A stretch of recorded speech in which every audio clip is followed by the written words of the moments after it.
मेरी तमन्नाओं की तस्वीर तुम संवार दो, प्यासी है जिंदगी तुम मुझे प्यार दो। जी हाँ, देश भर के लाखों विद्यार्थी जो है वो आज दिल्ली विश्वविद्यालय से यही तमन्ना कर रहे हैं कि दिल्ली विश्वविद्यालय उन पर प्यार लुटाए और 19 जुलाई को यानी कल शाम 5 बजे जो एलोकेशन हो उसमें उनको उनकी पसंद की सीट और पसंद का कॉलेज दोनों ही मिल जाए। लेकिन एक चीज़ या यूं कहूँ दो चीज़ों ने उनकी बेचैनी बढ़ा दी है। एक तो सिमुलेटेड रैंक और दूसरी वो खबरें जिसमें ये बात सामने आई कि ड्यू के कई कॉलेजेस जो हैं वहाँ पर एक्स्ट्रा सीट अलॉटमेंट नहीं होने की खबरें हैं, जिनमें दिल्ली विश्वविद्यालय के नॉर्थ कैंपस के प्रतिष्ठित कॉलेज भी शामिल हैं। और कहा ये जा रहा है कि इन कॉलेजेस में सीट एलोकेशन इसलिए ज़्यादा जो है वो नहीं हो रही है क्योंकि फोर्थ ईयर के स्टूडेंट्स को कहाँ बिठाएंगे, और जो पॉपुलर कोर्सेज हैं उनमें बहुत अधिक जो है वो एडमिशन्स हो जा रहे हैं, लिहाजा जो है वो उनको बिठाने की समस्या है। लेकिन समस्या अपनी जगह पर है और सीट अलॉटमेंट अपनी जगह पर है। लेकिन फिर एक और भी तर्क है कि जितनी सैंक्शन सीटें हैं, जो 71,624 सीटें बताई गई हैं, वो सैंक्शन सीटें भी जो है वो हर साल नहीं भरती हैं, चाहे एक्स्ट्रा सीट अलॉटमेंट ही क्यों ना हो। बम्पर सीट अलॉटमेंट के 2 बार प्रयोग किए गए हैं और ये दोनों बार जो है प्रयोग उतने कामयाब नहीं हुए। इसके बारे में बताएंगे कि वो कामयाब क्यों नहीं हुए। लेकिन पेच जो है वो डूपा ने यानी दिल्ली विश्वविद्यालय प्रिंसिपल एसोसिएशन ने एक पत्र के जरिए जो है वो ये एक जो है वो बेचैनी पैदा कर दी स्टूडेंट्स में कि नॉर्थ कैंपस के वे कॉलेजेस जो है वो एक्स्ट्रा सीट्स नहीं लेंगे। हालांकि जो विश्वविद्यालय के सूत्रों ने कहा है कि विश्वविद्यालय प्रशासन और कॉलेज प्रिंसिपलों के बीच जो बात हुई उसमें यही है कि कोर्सेज के हिसाब से जो है वो प्रोपोर्शनेट रेट पर जो है वो सीट्स का जो है वो अलॉटमेंट होगा, क्योंकि जैसे जिस कोर्स में डिमांड जो है वो ज़्यादा है उसमें अलॉटमेंट जो है वो कम रहेंगे। एक्स्ट्रा अलॉटमेंट जो सैंक्शन सीटें हैं, जो सीट मैट्रिक्स है, उनका अलॉटमेंट तो होगा ही, लेकिन जो एडिशनल सीट्स जो अलॉट की जाती थी वो जो है वो नहीं होगी, क्योंकि इससे इसको लेकर जो है वो प्रिंसिपल बहुत ज़्यादा जो है वो परेशान है, क्योंकि उनके सामने जो सबसे बड़ी जो समस्या है वो फोर्थ ईयर को लेकर है, क्योंकि 1 अगस्त से जो है वो फोर्थ ईयर भी शुरू हो रहा है और फर्स्ट ईयर भी शुरू हो रहा है। यानी 5 साल के बाद दिल्ली विश्वविद्यालय का जो सेशन है वो एक साथ शुरू होगा। अब जहाँ से मैंने बात शुरू कर दी थी कि मेरी तमन्नाओं की तस्वीर तुम संवार दो, वो यही है कि क्यों ऐसा ना हो कि पहले राउंड में ही सीटों को इस तरीके से रेशनलाइज अलॉटमेंट की जाए कि बच्चे को उसकी पसंद का जो है वो कोर्स और कॉलेज अलॉट हो जाए। इसके लिए थोड़ी मेहनत ज़रूर करनी पड़ेगी, क्योंकि एक्स्ट्रा सीट अलॉटमेंट का जो बम्पर तरीका अपनाए गए पिछले 2 सालों में वो बहुत अधिक जो है वो कामयाब होते हुए नहीं दिखे। उसकी पिछले साल की बानगी आपको पेश करता हूँ। पिछले साल फर्स्ट सीट एलोकेशन जो है वो 16 अगस्त को हुई थी, और आपको बता दें कि 97,387 जो सीट्स हैं वो दी गई थी, 97,387। और आपको इससे भी ज़्यादा हैरानी और भी होगी, क्योंकि सीट एक्सेप्ट करने का एक नियम है, अगर आप सीट एक्सेप्ट नहीं करेंगे तो आप CSCS पोर्टल से ही बाहर हो जाएंगे। तो पहले दिन ही 75,000 कैंडिडेट्स ने सीट स्वीकार कर ली थी। यानी जब शाम के 5 बजे उस समय भी अलॉटमेंट आई थी तो पहले ही दिन 75,000 जो है स्टूडेंट्स ने सीट स्वीकार कर ली। अब सवाल यह है कि जब इन्होंने सीट स्वीकार कर ली और 71,600 के आसपास जो है वो सीटें हैं, तो एक झटके में यानी पहले ही राउंड में एडमिशन जो है फुल हो गए, तो फिर अगले राउंड की तो ज़रूरत ही नहीं थी। लेकिन मामला मॉप अप राउंड तक भी पहुंचा, और मॉप अप राउंड के बाद भी जो है वो सीटें खाली रहने की बात जो है वो कॉलेज से नहीं कि उनके यहाँ सीटें खाली रही हैं। अब आपको बताते हैं कि इसके बाद क्या हुआ। इसके इस अलॉटमेंट के बाद यानी 97,387 सीट्स के अलॉटमेंट के बाद जो टोटल एक्सेप्टेंस हुई, पहले दिन तो 75,000 हो गई, और टोटल एक्सेप्टेंस हुई वो थी 83,678, यानी कि 83,678। और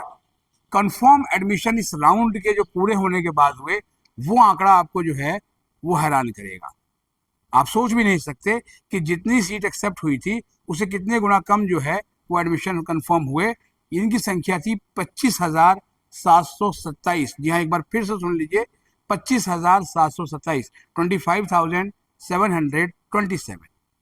और इससे भी एक और जो है वो चौंकाने वाला आंकड़ा है, क्योंकि जाहिर बात है जब सीट अलॉटमेंट होगी और उसके बाद जो है वो अपग्रेड और फ्रीज के ऑप्शन आते हैं, तो फ्रीज की संख्या सुन के भी जो है वो आपके पैरों तले ज़मीन खिसक जाएगी कि फ्रीज की करने वालों की संख्या थी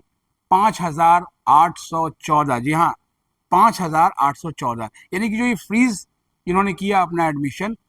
पहले एलोकेशन के हिसाब से इतने ही जो है वो एडमिशन्स थे, और बाद में आगे जो है वो राउंड्स बढ़ते गए, फिर उसके बाद आगे सीट जो है वो दूसरे राउंड्स में अलॉट हुई, और उसके बाद फिर अगले राउंड में, फिर अगले राउंड में फिर मिड एंट्री आई, मिड एंट्री के बाद कट ऑफ निकला, और उसके बाद फिर स्पॉट राउंड, और फिर जो है वो आपका सीधा मॉप अप राउंड। तो जो लोग ये सोच रहे हैं, जो स्टूडेंट सिमुलेटेड रैंक, क्योंकि वो सेकंड ऑप्शन था जो मैंने आपको बताया था कि सिमुलेटेड रैंक को लेकर बहुत डराया गया कि आपकी अगर इतनी सिमुलेटेड रैंक है तो आपको सीट मिल जाएगी, आपकी इतनी है तो आपको नहीं मिलेगी।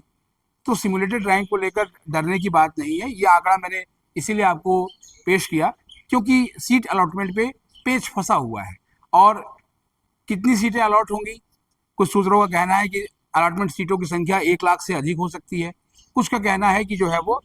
ओवरऑल एक एवरेज कंडीशन में 80,000 प्लस सीटें जो है वो अलॉट होंगी, और हर कॉलेज में होंगी। ऐसा नहीं है कि नॉर्थ कैंपस के कॉलेजों में भी नहीं हो, उनके भी कुछ कंपोनेंट कोर्सेज में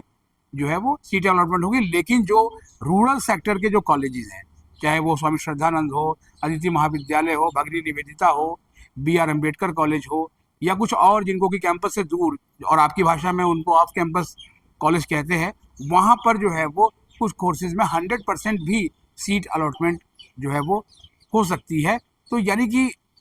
जो है वो जो सीटें, जिन कोर्सेज की डिमांड थोड़ी कम रहती थी, उसमें सीटें ज़्यादा एलोकेट होंगी, और जिनमें बहुत हैवी डिमांड है, जहाँ स्टूडेंट्स एडमिशन लेने के बाद छोड़ते नहीं है, ऐसा ही एक कोर्स साइकोलॉजी भी है, जो जिसमें बॉयज़ के लिए बहुत कम ऑप्शन बचते हैं और गर्ल्स के लिए थोड़े ज़्यादा होते हैं, और लेकिन फिर भी ओवरऑल मिलाकर भी संख्या कम होती है। वहाँ तो कई प्रिंसिपलों ने बातचीत में जो है वो ऑफ द रिकॉर्ड कहा कि हम उसके अंदर जो है वो 20% से अधिक जो है वो एक्स्ट्रा सीट्स एलोकेट कर ही नहीं सकते, क्योंकि बहुत सेक्शंस हो सकते हैं, और फिर जो है वो उनको स्टूडेंट्स को पढ़ाना, उनके सेक्शंस बनाना बड़ा मुश्किल है।